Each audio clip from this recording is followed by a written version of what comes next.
Mga nanay, ito na po yung room ng ating mga anak. Tapos ko na naikabit ang cortina nila. Wow. Ayan.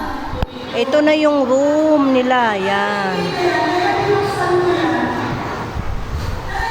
Ayan yung cortina na binili ko.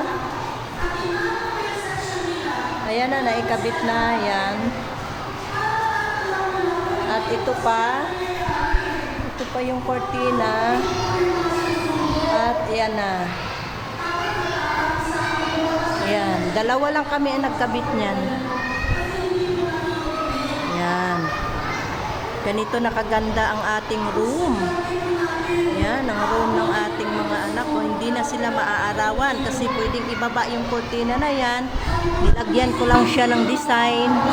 Ayan, nilagyan ko lang ng design na ganyan. Pwede siyang ibababa pag halimbawa ay tirik yung araw. Ayan, pwedeng ibababa yan. Ayan na siya.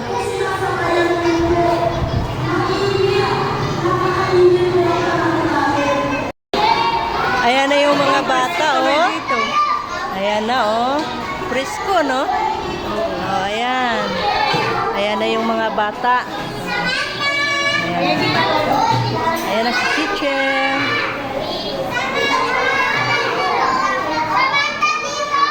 Teacher! Kaway-kaway! Ayun, diba? Ayan sila.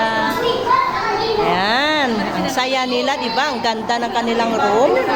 Naninibago sila sa room nila. Oh.